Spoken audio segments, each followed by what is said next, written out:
Bizkarrean arrasto bidea besterik ez du. Ebaki bat, beinola amets bat gorde zuen leku berberean.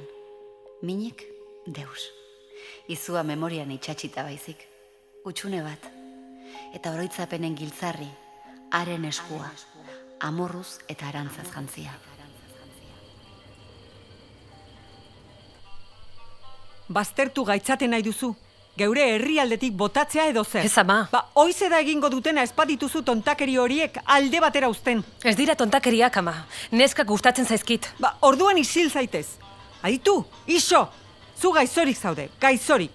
Eta ez zara inmendik irtengu inolaz ere. 14 urte nituen garai hartan, eta nire amak jo egiten ninduen. Psikologoaren gana ere eraman ninduten. Eta haren gana gehiago ez joateko, nire amari aldatu nintzela esan nion. Gerora, 18 urterekin, ezagutzen ez genuen gizon batekin ezkontzera behartu ninduten. Eztabaidan aritzen ginen egun osoan, jo egiten ninduen. Haur bat izan genuen, eta mutikoak gutxi gora bera 12 urte zituenean. Ama, maixua jo egin nau gaur eskolan. Zergatik? Zer egin duzu? Jamit musukatu dut. Eta zergatik musukatu duzu zure laguna? Kelako mutikorik ederrena delako. Zaid, hau gure sekretua izango da, ados? Zure aitak ez du honen berri izan behar. Ulertu duzu, baina jakin zuen.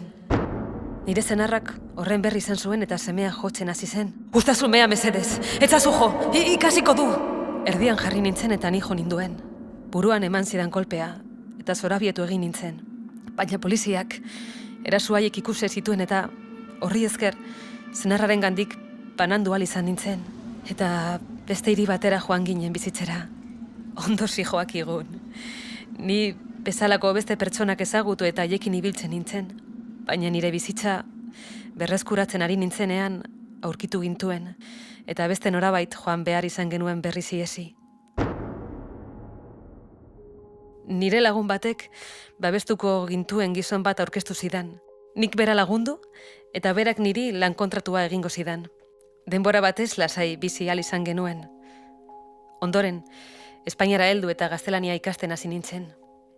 Nire herrialdean ez dago gay eta lesbianentzat lekurik. Han geratzeak heriotza besterik ez dakar guretzat.